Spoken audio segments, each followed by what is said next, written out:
ketika menemukan nama Muhammad sallallahu alaihi wasallam, disebutkan nilai kemanusiaannya, maka Anda jangan pernah mengangkat beliau melebihi kewajaran yang telah Allah tetapkan. Sudah selesai. Paham ya? Tapi kalau disebutkan dengan sifat risalah kerasulannya, ini menunjukkan bahwa Anda diminta meneladani sifat risalahnya dan dipraktekkan dalam kehidupan kita. Di antara ayatnya adalah ayat yang terkait tentang ibadah salat. Perhatikan kalimatnya. Ruku dan sujud, bagian dari salat, dibuka dengan kalimat Muhammad sallallahu alaihi wasallam, kemudian disandingkan dengan misi risalahnya, seakan-akan memberikan pesan kepada kita, kalau Anda ingin ruku dan sujud, maka ikuti cara ruku dan sujudnya Muhammad sallallahu alaihi wasallam. Muhammadur Rasulullah. Quran surah 48 ayat 29. Perhatikan, Muhammadur Rasulullah. Muhammad itu Rasulullah. Kalimat Rasulullah yang di sini beda dengan kalimat Rasul yang disebutkan di Ali Imran ayat 144. Ali Imran 144 untuk menunjukkan sifat kemanusiaan. Quran surah 48 Al-Fatah ayat 29 untuk menunjukkan misi risalah yang harus diikuti. Seakan-akan Allah ingin memberikan isyarat, maaf, lihat baik-baik. Kalau ada orang salat, kalau ada orang ruku, kalau ada orang sujud, ruku sujudnya tidak mengikuti cara ruku sujudnya Muhammad sallallahu alaihi wasallam, maka tidak bernilai salatnya di hadapan Allah Subhanahu wa taala. Paham? 1. 2. Jika ada orang salat, kemudian cara salatnya tidak mengikuti Muhammad sallallahu alaihi wasallam, maka tidak akan mendapatkan manfaat dari salatnya. Dan kita lihat nanti ada rahasia dalam sujud yang ini hanya bisa diperoleh jika sujud kita sesuai dengan petunjuk Nabi Muhammad sallallahu alaihi wasallam. Apa rahasianya? Saya bacakan ayatnya sampai ke kalimat sujud. Lihat baik-baik. Walladzina ma'ahu. Dan orang-orang yang mengaku bersama Nabi itu. Maknya ma'iyah. Bisa semasa atau tidak semasa dengan Nabi, tapi mengikuti tuntunannya. Misal, saya katakan misalnya pada kawan kami, huwa ma'i. Dia bersama saya. Antum siapa namanya? Zia. Saya katakan Zia ma'i. Zia bersama saya. Sekarang hadir saat ini. Saya juga bisa katakan begini. Misal lihat baik-baik. Al-musyahiduna ma'i. Ya, para pemirsa Akhir TV sekarang sedang bersama saya. Baik, saya katakan kepada antum. Orang-orang yang hadir saat ini, yang hadir melihat tayangan ini, ada nggak dengan kita sekarang? Tidak. Tempatnya tidak sama. Bahkan mungkin, mohon maaf, saya meninggal, tayangan ini masih ada. Tapi mereka masih melihat tayangan ini. Maka dalam bahasa Arab, sekalipun tidak semasa, tidak satu tempat, tapi bersamaan mengikuti apa yang telah disampaikan, itu kalimat bahasa Arab yang menggunakan kata ma'a namanya. Ma'iyah. Jelas di sini? Sekarang, lihat baik-baik. Ada pengikut Nabi SAW disebut oleh Al-Quran dengan kalimat ma'a. Walladzina ma'ahu. Alladzina disebutkan 1080 kali dalam Al-Quran. Alladzina disebutkan 1080 kali dalam Al-Quran. Fungsinya sebagai kata sambung yang menunjuk pada subjek atau objek. Di sini manusia secara luas tanpa batas. Menunjuk pada luas, umum, semua. Maaf, mau laki-laki, mau perempuan, mau dia besar, mau kecil, mau tua, mau muda, ya, semua. Mau komunitasnya banyak, mau komunitasnya sedikit, mau tunggal, mau banyak, itu disebut dengan alladzina. Ya. Beda dengan man. Kalau man itu cenderung menunjuk pada satu, personal. Satu orang saja, laki-laki satu orang, perempuan satu orang, umumnya satu. Ya, umumnya, makna khususnya. Tapi kalau alladzina, ya, spesifik, dia menunjuk pada cakupan keseluruhannya. Mau satu, mau dua, mau tiga, mau banyak seluruhnya tanpa kecuali. Perhatikan, kenapa Allah menggunakan kalimat alladzina di sini seakan-akan memberikan isyarat. Semua yang mengaku umat Nabi Muhammad SAW dalam setiap pergantian masa sampai kehidupan ini berakhir hanya akan diikat dengan hukum yang akan saya sebutkan nanti ini. Demikian kalau kita ingin tafsirkan ayatnya. Jadi kalau antum mengaku umatnya Nabi Muhammad SAW, maka antum harus memiliki ciri yang disebutkan di ayat ini. Apa itu? Perhatikan. Walladzina ma'ahu. Adapun orang-orang yang mengaku bersama Nabi, baik semasa, sezaman dengan Nabi, ataupun, maaf, tidak semasa dengan Nabi, tapi mau mengikuti tuntunannya. Ciri pertama yang merasa umat Nabi Muhammad SAW itu, satu, ciri pertamanya, dia mau mengikuti tuntunan Nabi. Menggunakan ma'iyah.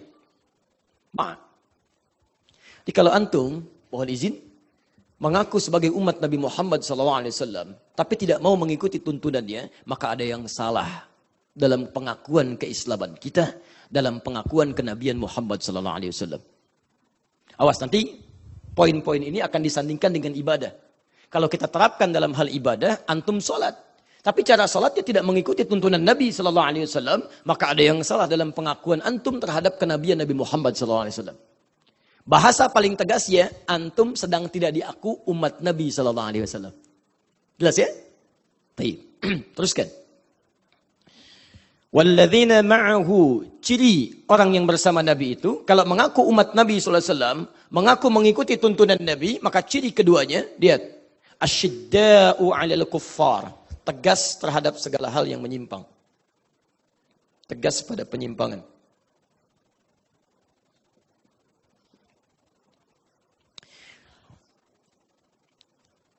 Tegas itu tidak selalu keras ya. Ya. Tidak memberikan toleransi, zero tolerance pada penyimpangan itu tegas. Berpaling dari yang mungkar itu tegas. Tidak harus keras. Ya, keras itu kan identik dengan sesuatu yang kasar. Cukup tegas, tinggalkan itu tegas. Antum lihat tayangan yang tidak bagus di handphone, begitu sedang buka handphone ada iklan. Gambarnya tidak layak untuk dipandang. Tegas. Ya, antum palingkan, buang. Buang gambarnya. Kalau keras beda, begitu ada banting handphonenya. Masya Allah. Itu kasar namanya. Bedakan, ya. Paham ya? Baik. Tegas terhadap apa? Kufar. Diterjemahkan apa di situ? Tuh. Kufar, bukan kafir. Silakan lihat. Bukan, bukan. Lihat baik-baik. Di situ kufar, bukan kafir. Beda antara kufar dengan kafir. Makanya antum coba kalau kita sedang kajian, tolong bawa mushaf ya, untuk kita sesuaikan. Nanti kita lihat tafsirannya. Di sana disebutkan asyidda'u 'alal kuffar, bukan kafir. Di Quran itu ada 3 jenis kafir. 3 jenis kekufuran. 1 kafar, 2 kafir, 3 kufar. Itu beda. Baik, lihat. 1 kafar. Jamaknya kafaru. Contohnya kafar, Quran surah ke-14 ayat ke-7. La in syakartum la azidannakum wa la in kafartum. Contoh kafaru, Quran surah kedua Al-Baqarah ayat ke-6, paling kanan sebelah atas. Innal ladzina kafaru sawa'un 'alaihim a anzartahum am lam tunzirhum la yu'minun. Menggunakan kata kafaru. Kalau disebutkan kafar atau kafaru bentuk jamaknya, itu menunjukkan umumnya pada perbuatan yang menyimpang dari ketentuan Allah. Jadi yang dimaksud perbuatannya, bukan orangnya. Ingat, bukan orang kafir yang dimaksudkan, maaf, yang dimaksudkan non-muslim, bukan. Tapi setiap perbuatan yang menyimpang dari ketentuan Allah, sekalipun dikerjakan oleh orang yang mengaku muslim. Misal, orangnya muslim, di KTP-nya tertulis agamanya Islam, cuman gak mau sholat. Antum pernah menemukan orang Islam gak mau sholat? Ada, nah itu disebut kafar. Kafar. Kenapa menggunakan kalimat kafar sebagai sindiran? Kok nggak ada beda ya seperti orang yang belum beriman? Ya orang tidak beriman, tidak sholat. Memang dia nggak sholat karena tidak ada iman dalam dirinya. Tapi kamu kan mengaku beriman. Kenapa kamu tidak sholat? Maka perbuatannya disebut kafar untuk mengidentikan dengan perbuatan orang kafir. Nggak ada beda di situ. Misal, antum mendapatkan harta yang wajib zakat. Ketika sudah tiba masa zakatnya, tidak antum keluarkan. Salah tidak? Salah. Antum tidak keluar dari Islam, tapi perbuatan salah itu diidentikan seperti perbuatan orang yang kafir. Karena orang kafir tidak berzakat, gak ada iman dalam dirinya. Antum, maaf, punya iman, gak mau zakat, maka disebut dengan kafar. Lihatlah, in syakartum. Kalau kamu mau bersyukur dengan harta yang kami titipkan kepadamu, Anda keluarkan zakat, Anda keluarkan infak, la azidannakum. Wala in kafartum. Tapi kalau Anda kafar, perbuatan yang menyimpang. Jelas? Jadi kalau disebutkan kafar, itu salah satunya menunjuk pada perbuatan yang menyimpang dari ketentuan Allah jika dikerjakan oleh orang beriman, tapi tidak sekaligus mengeluarkan dia dari keimanannya. Jelas ya? Belum tentu mengeluarkan dia dari keimanannya. Kecuali kalau berbuat dosa besar yang dengan itu mengeluarkan dia dari iman. Tayyib. 2, kafir. Kafir. Kalau disebutkan kafir, itu umumnya menunjuk pada orangnya. Non-muslim. Non-muslim. Dan biasanya levelnya itu umumnya tidak banyak mengganggu secara fisik pada orang Islam, tapi suka ngajak-ngajak. Misal, zaman Nabi sudah ada sekelompok orang di awal-awal masa Islam datang kepada Nabi. Ya Muhammad SAW. Kita tidak usah berselisih. Kita memang beda, tapi jangan sampai perbedaan ini menjadikan kita saling berperang. Sudah, kita gantian saja. Malam ini kami nyembah Tuhan kamu, besok-besok kamu nyembah Tuhan kami. Nyerang sih tidak, cuman ngajak-ngajak. Jelas ya? Maka yang seperti ini disebut dengan kafir. Jamaknya kafirun atau kafirin. Maka turun ayat di sini, langsung satu surah. Disebut dengan namanya mereka, al-kafirun. Qul ya ayyuhal kafirun. La a'budu ma ta'budun. Disebutkannya kafirun. Nyerang sih tidak, cuman suka ngajak-ngajak. Nah, kaidah dalam tafsir menyebutkan, kalau ada disebutkan di ayat, kejadian tapi orangnya spesifik tidak disebutkan. Kejadiannya kapan tidak dirinci, ini menunjukkan akan terjadi lagi kejadian itu di masa depan dengan tokoh-tokoh yang berbeda, dengan tempat-tempat yang tidak sama. Ya, Anda pernah dapatkan orang sekarang, nyerang sih tidak, cuman suka ngajak-ngajak. Car free day, karnya yang free.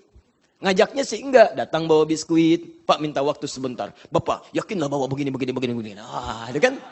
Baik, datang ke sini, datang ke situ, bawa kerudung, bawa peci, bawa macam-macam. Pernah ada yang begitu? Nah, antum jangan buang-buang energi. Cukup katakan begini, maaf Pak, Bapak terlambat. 15 abad yang lalu sudah ada yang seperti Bapak.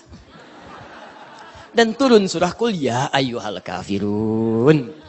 Kami tidak maksa, Bapak mau ikut kami silahkan Pak. Ya, tapi kalau Bapak mau berdakwah, Bapak terlambat. Pilihan cuma 2, Bapak ikut kami atau Bapak bertahan dalam kepercayaan Bapak. Lakum dinukum waliyadin. Di balik kita yang nasihatin dia. Gampang Pak, dia tidak usah terlampau tegang. Bapak jangan sampai menyebarkan ajaran kepada, nggak usah. Bilang Bapak terlambat, gitu aja. Selesai. Jelas ya?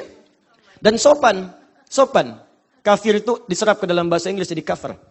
Sesuatu yang terhalang. Dari bahasa Arab bu, kafir. Ya, banyak kosakata bahasa Inggris dari bahasa Arab, banyak. Ya, misal sugar, gula, dari kata sukar. Kopi, dari kata kahwa. Ya, coffee. Cat, kucing, ya, dari kata kitun, ya, dalam bahasa Arab banyak serapan-serapannya. Kafir ini itu dari bahasa Arab, kafir, ya, dari kata kafara, asalnya sesuatu yang terhalang, tertutup. Kalau dia menyengaja menghalangi dirinya dari sesuatu, membuat tabir, maka orang yang disebut dengan kafir. Kenapa ayat turun Qul ya ayyuhal kafirun untuk menyampaikan pesan bahwa hei orang-orang yang masih belum mau menerima risalah dari Nabi SAW, yang membuat batas dari dirinya dengan hidayah, yang membuat tabir ya, sehingga risalah dakwah tidak sampai kepada dirinya. Kalau bahasa paling singkatnya, hei orang yang masih menutup diri belum mau menerima dakwah. Sopan sekali. Makanya ketika dipanggil kafir, orang-orang itu nggak marah. Karena bahasanya sopan. Silahkan, mereka orang jahiliyah, paling fasih bahasa Arabnya, bahasanya paling bagus, paling mengerti dengan isi bahasa. Dipanggil kafir, gak marah bu. Qul ya ayyuhal kafirun. Manggil kafir ya? Tidak. Mereka orang paling fasih bahasa Arab, mereka orang Arab paling asli, mereka mengerti bahasanya, dipanggil kafir, gak marah. Karena memang kalimat itu sangat sopan. Hei yang masih menutup diri. Yang aneh, orang sekarang. Bukan orang Arab, gak ngerti bahasa Arab, gak tahu bahasa Arab, dipanggil kafir, marah. Bapak kafir ya? Apa? Masya Allah. Tuh, ya, aneh memang. Dan silakan, Islam tuh yang paling sopan, Pak. Lembut, bahasa-bahasa Quran tuh luar biasa. Coba bandingkan dengan kepercayaan lain. Ya, orang yang tidak sama dengan kepercayaan bisa disebut beda. Saya punya beberapa kumpulan, koleksi beberapa kitab di agama lain. Saya bandingkan, Masya Allah. Begitu saya baca, kita menyebut dengan sopan, yang tertutup kita disebut domba. Tersesat lagi. Domba-domba yang tersesat. Antum turun status. Saya tidak teruskan ya, cuman perbandingan ya. Kalau tidak sepakat kita diskusi ya, kita diskusi. Kalau saya teruskan pulang dari sini jadi tersangka saya nanti. Nah, lihat sini. Kalau perilaku dan orangnya digabungkan jadi satu, dan sifatnya menyakiti orang Islam, baik dengan perilakunya atau dengan langsung perbuatan orangnya, maka berubah namanya dari kafir, kafar jadi kufar. Kufar. Kufar. Misal, pemikiran yang menyerang Islam, budaya yang meruntuhkan nilai-nilai Islam, perbuatan yang memojokkan Islam, sekalipun datang dari orang Islam sendiri, atau orang-orang non-muslim yang mau menyerang orang Islam, menghancurkan orang-orang Islam dan sebagainya. Maka pada hal yang demikian ini, ada ketegasan bagi kita untuk mempertahankan nilai-nilai keislaman dan keimanan kita. Tegas antum, zero tolerance. Ada budaya-budaya yang tidak sesuai, misalnya masuk kepada Islam, antum gak usah ikuti, tinggalkan. Ada kalimat yang tidak baik, kan kata Quran, tinggalkan yang tidak baik. Dusta, tinggalkan. Wailul lil mukadzibin. Maka pada setiap pendusta, antum mesti tegas. Penyimpangan-penyimpangan tegas. Ada yang haram, yang dilihat mata, tegas palingkan. Ada yang haram, yang harus dikerjakan tangan. Antum harus tanda tangan proyek yang tidak jelas, tinggalkan. Selesai. Semuanya. Jangan cuma hal yang ditafsirkan dengan peperangan saja, tidak. Maksiat, tegas tinggalkan. Zero tolerance. Ya, kebiasaan-kebiasaan buruk. Ya. Budaya-budaya dari luar yang tidak ada manfaatnya, tegas tinggalkan. Ya, saya ajak teman-teman yang masih muda-muda, teman-teman sekalian. Mohon maaf ya, kadang-kadang saya suka aneh gitu. Ya, kita punya penyakit cepat kaget, gampang kagum. Betul, kaget, kagum. Muncul mall baru, kaget. Oh, kesana brong, belanja enggak, numpang kagum aja. Udah gitu balik lagi. Ya, sama, ada satu ditindik, ikut ditindik. Satu dilubangin, ikut dilubangin. Padahal menurut penelitian yang dilubangi itu asalnya, di tempat asalnya itu homo, Pak. Itu, satu lubang itu homo. Kalau sudah dilubangi dengan satu lubang lagi, berarti homo yang ini sudah bergaul dengan homo yang lain. Itu yang bahaya. Ditiru lagi, gitu kan? Saya kembalikan ya. Satu, orang yang mengikuti tuntunan Nabi Muhammad SAW itu, maka dia tegas pada segala hal yang menyimpang. Kita nggak usah berpikir jauh-jauh. Saya ingin tanya kepada antum, mohon maaf ya, mohon maaf sebesar-besarnya kalau kalimat ini kurang menyenangkan. Berapa kali antum tegas menindak segala hal yang menyimpang dalam pandangan mata kita? Bahasa paling singkatnya, berapa kali kita dalam sehari melihat maksiat dengan mata kita? Coba lihat apa yang kita lihat di handphone kita. Majalah yang dibaca, acara yang ada di TV. Jangan-jangan sampai hari ini masih senang dengan gosip. Jangan-jangan sampai hari ini masih melihat tayangan-tayangan yang tidak elok untuk dipandang. Seharusnya kalau antum mengaku umat Nabi Muhammad, jauhi semua itu. Kadang-kadang antum ingin jadi orang baik, tapi perangkat kehidupan antum di rumah tidak mendukung antum baik.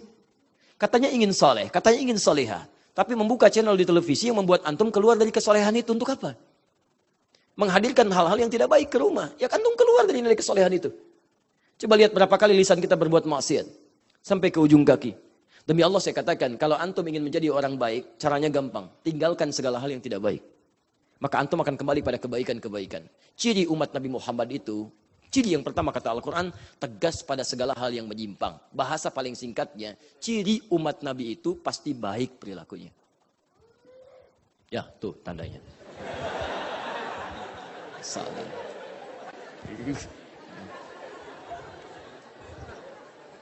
Sudah? Baik, teruskan. 2. Ruhama'u bainahum. Ruhama' bainahum. Kita belum masuk sujud, sabar ya. Sayang dengan sesama. Muslim. Ruhama'u bainahum. Amat menyayangi antar sesama.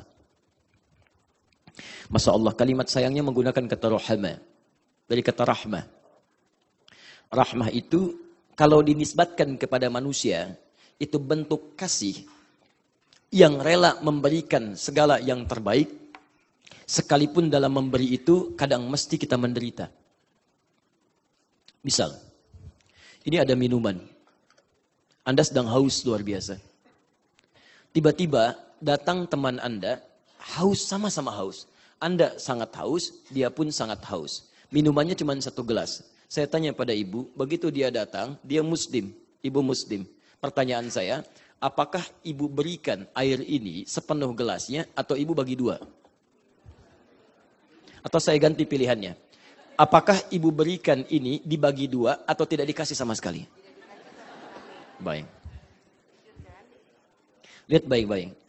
Ruhama itu berbeda. Ruhama memberikan perhatian yang luar biasa. Sekalipun dengan perhatian itu, kadang-kadang ada sedikit rasa yang kita tahan. Ada berat yang kita rasakan. Dan kadang-kadang ada penderitaan yang harus kita dapati. Bukan penderitaannya yang penting, tapi kenikmatan dari penderitaan itu menghadirkan pahala yang memberikan ketenangan dalam jiwa. Contoh, saya beri gambaran. Kata rahmah, kalau sudah menempat, itu disebut dengan rahim. Perempuan itu punya rahim, laki-laki tidak. Kenapa tempatnya disebut dengan rahim? Karena di dalamnya ada sosok yang sangat diberikan perhatian. Sayang luar biasa.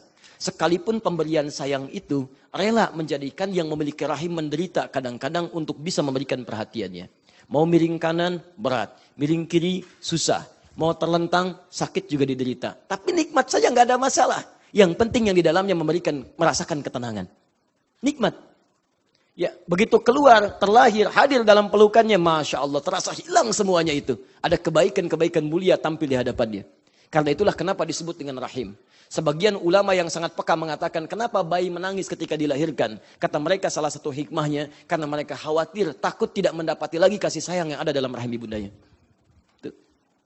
Lihat teman-teman sekalian, rahmah, rahim, rohama bentuk jamaknya. Perhatikan, dulu jahiliyahnya luar biasa. Ketika turun Al-Quran, diterangkan oleh Nabi Muhammad SAW, diajarkan lewat sunnahnya, tiba-tiba berubah perilaku. Yang kasar jadi lembut, yang mencela jadi mencintai, yang memukul jadi merangkul, yang hebat, yang rakus menjadi dermawan yang tak terlukiskan. Datang orang haus diberikan minum seminum-minumnya. Datang orang lapar sisa makanan yang cukup untuk satu keluarga, untuk satu orang diberikan untuk orang itu. Lapar diterima oleh orang punya makanan. Haus diterima oleh orang punya minuman. Kehilangan harta rela dibagi dua dengan harta-hartanya. Luar biasa. Sampai diabadikan di Quran surah 59 ayat 9 sampai dengan 10. Wa yu'thiruna ala anfusihim walau kana bihim khasasah. Ada orang-orang yang sifat ruhamanya luar biasa sampai rela berbagi dengan temannya sekalipun dirinya malah bahagia menahan apa yang belum bisa dia rasakan. Jadi ada orang kalau haus bahagia, Bu. Aneh.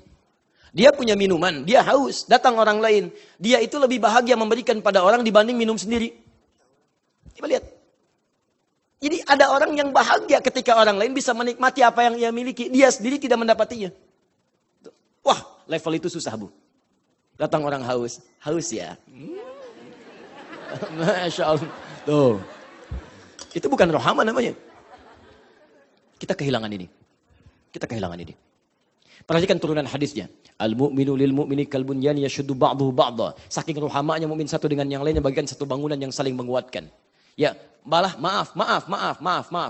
Bagaikan satu tubuh kal jasadil wahid.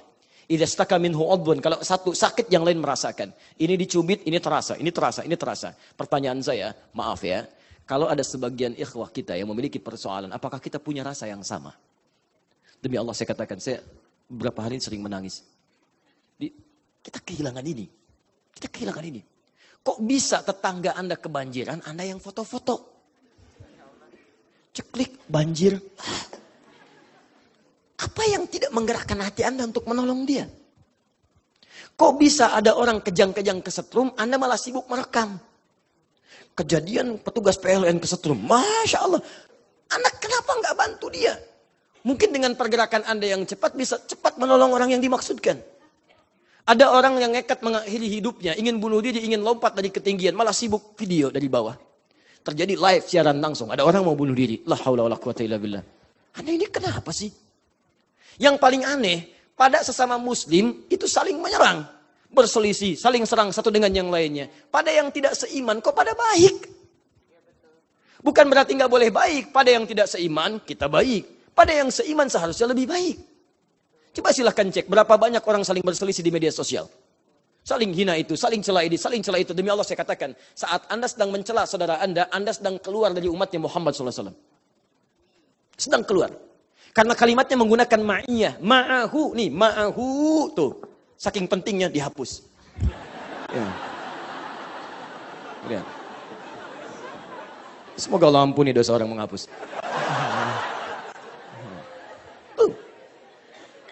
Ma'iyah ini artinya kebersamaan, ma'iyah, ikut. Jadi kalau Anda melanggar ketentuan ini, Anda keluar dari rombongan ini. Keluar. Anda sedang berbaris, Anda keluar relnya. Kereta api kan ada relnya tuh. Keluar dari rel, berarti Anda keluar kan dari jalurnya? Anda keluar. Dan bisa bahaya. Kereta keluar dari jalur, itu bisa bahaya. Dia terjungkal, dia jatuh, dan banyak persoalan dalamnya. Sekarang Anda keluar dari ketentuan umat Nabi Muhammad SAW. Saat Anda mengerjakan hal yang dilarang oleh Nabi, Anda secara tidak sadar sedang keluar dari tuntunan Nabi, keluar dari relnya. Ya, silakan cek. Anda mencela teman Anda sendiri. Anda menggibahkan dia. Anda menuduhnya. Anda berbuat zalim kepadanya tanpa hal yang dibenarkan, maka Anda sedang tidak diaku sebagai umat Muhammad SAW. Takwalah kepada Allah Subhanahu wa Ta'ala. Paham ya? Yang paling hebat, 3 ciri ini. Orang yang gemar ikut tuntunan Nabi, lihat baik-baik, kalau saya sebut tuntunan Nabi berarti dalam kehidupan, semuanya. Dari bangun tidur sampai tidur lagi. Bangunnya ingin seperti Nabi, makannya ingin seperti Nabi. Coba tanyakan pada jalur kehidupan kita setelah Anda berusia puluhan tahun sampai hari ini. Pernah nggak terfikir bahwa hidup kita itu ingin disesuaikan dengan kehidupan Nabi? Pernah nggak terfikir bagaimana bangun tidurnya Nabi? Cara makannya Nabi? Cara minumnya Nabi, cara jalannya Nabi, bagaimana Nabi berumah tangga, bagaimana Nabi bekerja dan sebagainya. Kalau Anda sudah punya pemikiran seperti itu, maka Allah sedang mengantarkan Anda pada tingkat kebaikan tertinggi. Tapi pertanyaan saya, dari puluhan tahun Anda hidup, pernah nggak terfikir hal yang demikian? Kalau kepikiran saja tidak, maka kita harus merubah tingkat kehidupan kita pada yang lebih baik. Sekarang perhatikan baik-baik, lihat baik-baik kalimatnya.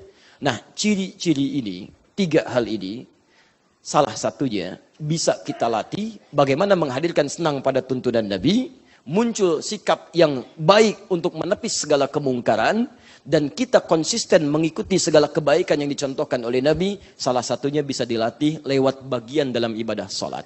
Perhatikan kalimatnya, tarahum. Umat-umat yang punya 3 ciri ini, ruka'an sujada. Mereka sempurna ruku dan sujudnya. Kita baru masuk ini. Ruku dan sujudnya. Jadi kalau dalam sholat kita, sholatnya benar, rukunya benar, sujudnya benar, di antara dampak yang dihasilkan dari benarnya ruku dan sujud ini adalah 3 sifat ini. Jadi kalau orang benar sujudnya, maka hal yang tampak pertama kali ini, dia lebih patuh dan senang dengan tuntunan Nabi. Jadi dia agak, kalau puncaknya lebih tinggi, dia selalu berhati-hati. Ya, ingin berpakaian, bagaimana cara berpakaiannya Nabi? Bangun dari tidur, dia tidak senang kalau bangun tidak sesuai dengan contoh Nabi. Dia lihat bagaimana bangun tidurnya Nabi. Mau makan, dia cari bagaimana cara makannya Nabi. Jika Anda sudah mendapatkan level itu, biasanya itu berkorelasi dengan cara sholat yang baik. Salah satunya sujud. 2, asyidda'u 'alal kuffar. Tegas terhadap segala penyimpangan. Intinya bisa menjaga diri dari ujung kepala sampai ujung kaki. Maksiat dia jauhi. Yang tidak baik dia jauhi. Ini benar sujudnya. Karena itu ketika orang sholatnya benar, kalimat Quran pertama yang disebutkan terbebas dia dari 2 sumber keburukan. Quran surah 29 ayat ke-45. Innas sholata tanha 'anil fahsya wal munkar. Ini tegas pada yang menyimpang. Fahsya, munkar. Mata tidak melihat yang fahsya. Telinga tidak mendengar yang munkar. Kaki sampai ke ujung tangan menghindari keduanya. Ini. Jadi kalau sampai hari ini, antum sholat, tapi mohon maaf, fahsya masih dikerjakan, mungkar masih dilakukan, ada yang salah dalam sholatnya, khususnya sujudnya. Terakhir, ini. Orang yang sujudnya benar, sujudnya baik, pasti punya sifat ruhama bainahum. Awas, yang paling berbahaya itu, antum rajin ikut kajian. Antum tahu ilmunya, antum catat. Tapi hasil dari apa yang antum pelajari tidak tampak dalam kepribadian antum. Sholatnya seperti benar sesuai dengan perintah-perintah atau tulisan-tulisan yang antum catat di catatan itu.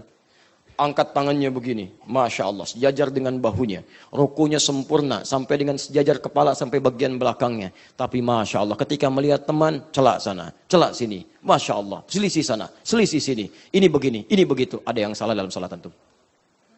Tahu teorinya, rapatkan saf, lurus, tumitnya yang lurus, rapat supaya setan tidak masuk. Teman satu belum rapat sedikit, hei, rapat. Masya Allah. Ada yang salah. Ya, ada yang salah. Paham ya? Taib. Pilih mana? Orang tidak sholat tapi baik, atau orang sholat tapi tidak baik? Oh. Baik. Saya ingin katakan gini, ini hati-hati, kalimat seperti ini sering disampaikan. Awas, ini dalam ilmu mantik disebut dengan logika yang kacau, premisnya tidak sempurna. Dan ini sering dimainkan oleh sekelompok orang, terutama orang-orang liberal sekarang. Anda mesti hati-hati, karena dua premis ini disebut premis yang bermasalah, tidak nyambung keduanya. Ya, perbandingan yang tidak nyambung, tidak apple to apple, maka tidak menghasilkan jawaban yang sempurna. Nggak nyambung. Jadi kalau Anda ingin sambungkan, itu mesti sama dua-duanya. Lihat, misal, padanan yang sering dimunculkan begini. Pilih mana pemimpin muslim yang tidak jujur atau non-muslim yang jujur?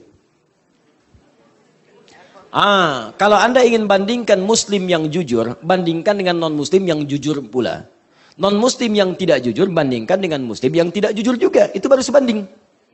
Jadi kadang-kadang logika kita sering dikacaukan sehingga tidak nyambung dalam persoalan yang dimaksudkan. Pilih mana? Enak mana? Enak mana? Apel Malang atau terasi Sumedang? Tuh, sudah di Sumedang nggak ada terasi, disebut lagi terasi Sumedang, gitu kan? Yang ada tahu. Jadi keduanya tidak nyambung, karena tidak nyambung nggak ada pilihan.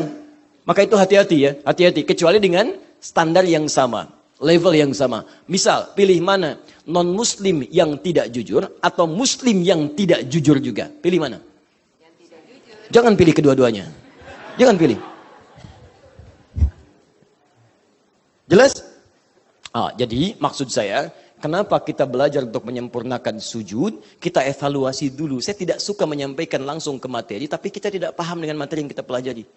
Anda harus punya indikator dulu. Kenapa kita mesti belajar materi ini? Padahal tiap hari kita kerjakan. Ustadz, saya tiap hari sujud, ngapain dibahas lagi? Ngapain antum hadir ke sini?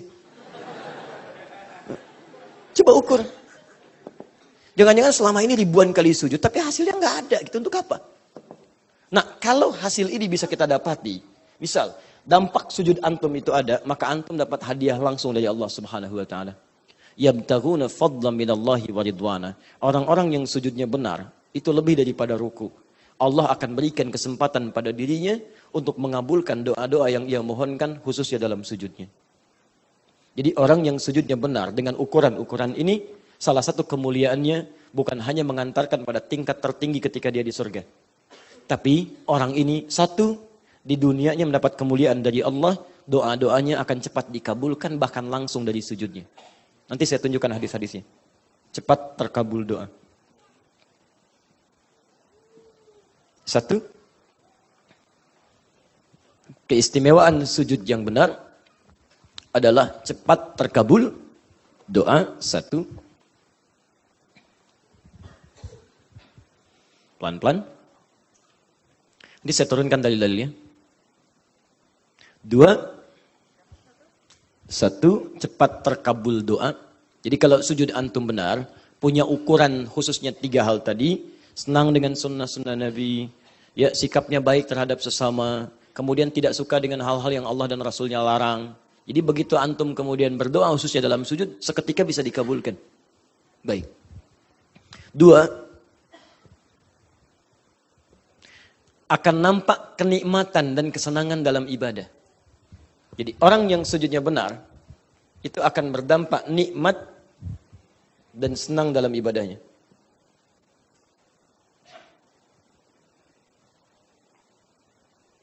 Bapak Ibu, kalau makan nikmat bertambah tidak? Kalau makannya nikmat, nambah tidak? Nambah. Misal, antum pergi ke pesta misalnya kan, terus ada prasmanan nikmat, nambah tidak? Pengennya begitu, ya. Tapi aturan tidak bisa, akhirnya nitip dong, gitu ya. Baik. Tapi umumnya nambah. Demikian orang yang sudah nikmat makanan rohiyahnya. Ibadah itu makanan roh. Belajar itu makanan akal. Makanan-makanan fisikal itu nasi dan sebagainya, makanan fisik. Tubuh kita perlu makan, akal kita perlu makan, roh kita perlu makan. Nah, orang kalau sudah nikmat dengan roh makanan ibadahnya, maka ketika menikmatinya semakin bertambah ibadahnya. Semakin senang menikmatinya. Maka Masya Allah kalau sudah senang jangankan fardunya, sunnahnya pun akan buru. Sunnahnya akan diburu. Bahkan dulu di masa-masa ahli kitab, saat masih mengikuti ajaran yang benar sesuai petunjuk dari nabi-nabi sebelumnya, itu dilukiskan oleh Al-Quran, ada golongan ahli kitab yang saking benar sujudnya menikmati ibadah sampai dia bangun malam. Malam dikejar, yang penting bagaimana caranya bisa sujud di malam hari. Quran surah ketiga Ali Imran ayat 113 sampai 114, paling kiri sebelah bawah. Laisu sawa'a bin ahlil kitabi ummatun qa'imatun yatsduna ana al-laili. Lihat ujung kalimatnya, wahum yasjudun. ada perbedaan. Semua ahli kitab tidak buruk semua. Ada yang baik-baik. Bahkan di antara mereka, lihat kalimatnya, ada yang sengaja berburu waktu-waktu malam untuk membacakan ayat-ayat Allah dan memperbanyak sujud kepada Allah Subhanahu wa taala. Wa hum yasjudun. Saking nikmatnya mereka sujud sampai jangankan yang fardu, yang sunnah diburu malam. Makanya kalau antum ingin melihat orang-orang soleh, itu malam waktu terbaik. Orang yang benar-benar soleh dalam pandangan Allah, dia tidak akan pinjamkan waktu-waktu malamnya. Ya, jadi kalau antum ingin mengukur sedekat apa antum dengan Allah, lihat aktivitas malam antum. Kalau malam antum ada investasi waktu yang baik untuk mendekat kepada Allah, maka ini menunjukkan bahwa tingkat kedekatan antum dengan Allah Subhanahu wa taala sedang dinaikkan, Pak, Bu. Kalau ibu ingin mengukur sesoleh apa suami ibu, salah satunya, kalau ingin lihat kedekatannya dengan Allah, bantu, Bu. Jangan dituntut. Berarti suami saya belum soleh ya? Bukan. Anda bantu, dorong, doakan, ajak. Pak, malam bangun yuk. Enggak mah, malam ada bola. Masya Allah. Nih pembalasan, kan semalam kalah tuh Madrid sama Tottenham Hotspur 3-1 lagi. Oh misal gitu kan, sampai hafal tuh. Sekarang nggak bisa. Masya Allah, nggak apa-apa. Papa nonton bola dulu, nanti pertengahan babak, kan ada babak kedua tuh. Ya, daripada nggak ada apa-apa, 2 rakaat aja, Pak. Pelan-pelan aja dulu, Bu. Pelan-pelan. Kalau ada orang keras, jangan dilawan dengan keras lagi. Pada akhirnya pecah. Ya. Pak, tahajud yuk. Nggak bisa. Bola. Apa Papa ngapain? Nggak akan nyambung tuh. Apa tidak bisa jadi imam yang baik? Masya Allah. Nggak akan beres rumah tangga. Ya, pelan-pelan. Pak, nggak apa-apa. Ya, insya Allah besok-besok lagi ya. Sekarang mama aja yang doakan. Tahajud, sholat. Begitu selesai datang. Kasih minuman. Alhamdulillah, Pak. Ya. Tadi sudah sholat, mama doakan supaya papa sehat dan sebagainya. Hari kedua doakan lagi. Malam ketiga bisa jadi imam dia, Bu. Jadi imam. Kalau belum biasa malah ngajak. Mah tahajud yuk. Ya Pak, Masya Allah. Ya udah mama imam. Oh Masya Allah.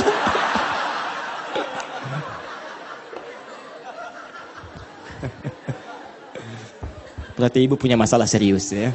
Punya masalah serius. Satu.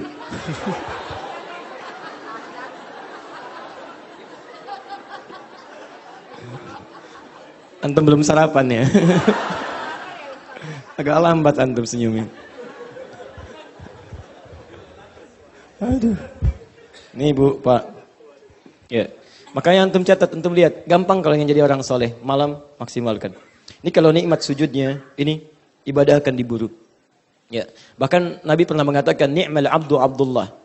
Hamba yang paling baik itu Abdullah. Sepanjang dia bisa bangun malam. Ini. Jadi disebut oleh Nabi, ni'mal abdu dengan kenikmatan. Hamba itu akan mendapatkan kenikmatan. Kalau bisa terbiasa bangun malam. Antum kenal Utsman bin Affan?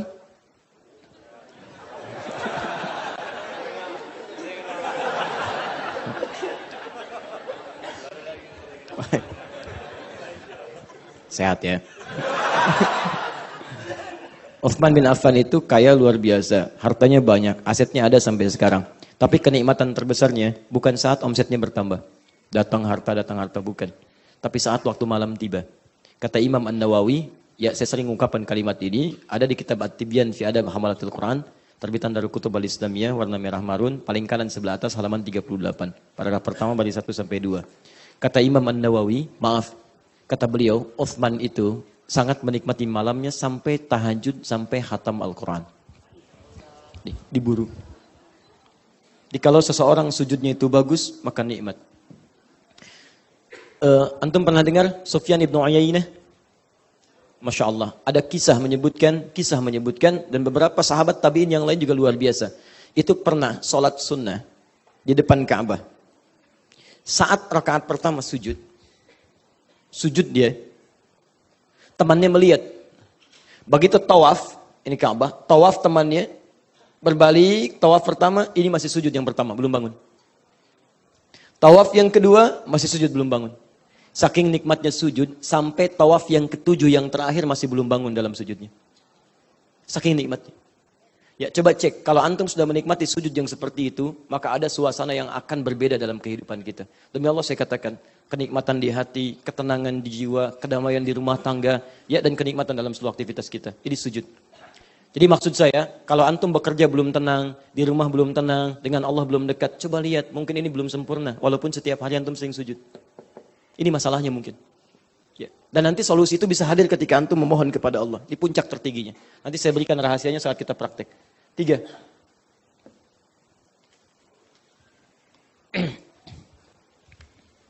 Sudah? Orang yang sujudnya benar, sesuai dengan petunjuk Al-Quran dan Sunnah,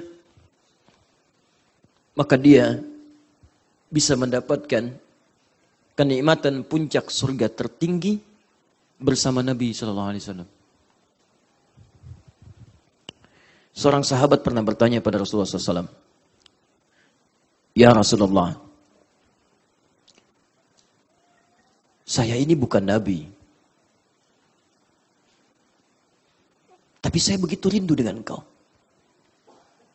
Di dunia ini saya berusaha untuk selalu berjumpa dengan engkau. Malam saya memikirkan engkau. Begitu malam saya menunggu supaya besok bisa berjumpa kembali." Karena beliau ditanya oleh Nabi, "Kenapa kamu kurus begini? Apa kurang makan?" Supaya khawatir ada kekuatan dalam dirinya berkurang. Kata sahabat ini, "Saya bukan kurang makan dan saya juga tidak selemah yang dibayangkan. Kalau diperintahkan jihad, saya jihad sekarang. Cuma fisik saya menjadi begini karena terlampau rindu dengan engkau.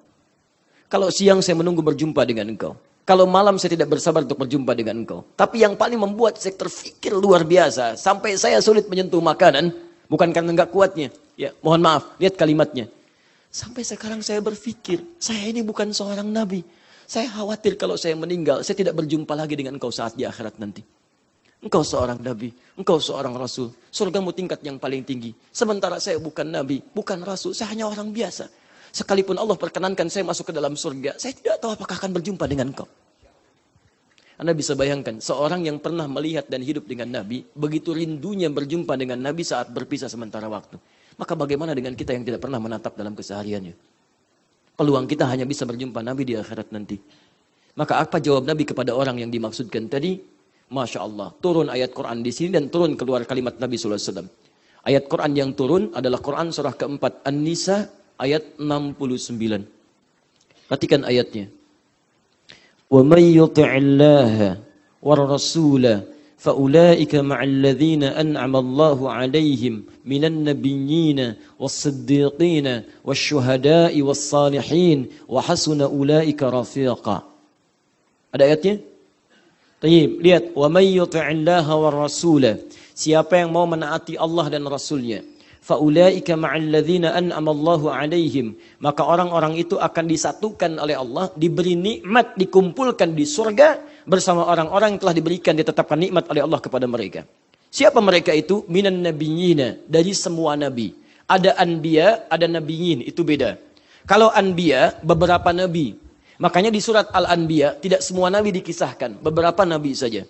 Tapi kalau nabiyyin, semua nabi. Jadi ada orang yang saking dimuliakannya oleh Allah, maaf, ditempatkan di surga bersama dengan semua nabi.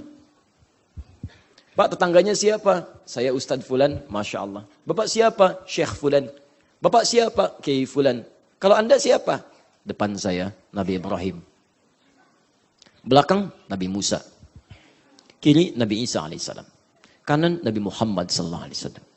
Nabiyin. Was-siddiqin, orang-orang jujur. Wasyuhada, para syuhada. Wassalihin, orang-orang saleh. Ditempatkan mereka di situ.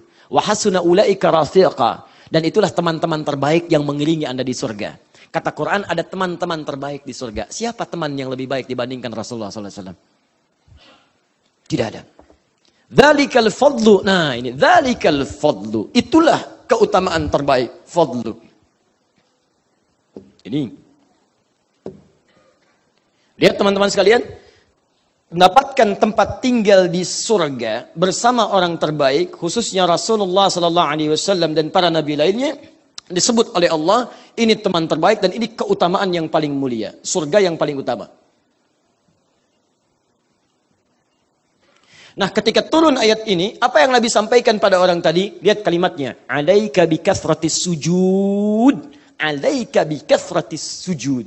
Maka kamu perbanyak sujud. Perbanyak sujud. Perbanyak sujud. Yang diminta oleh Nabi, sujud.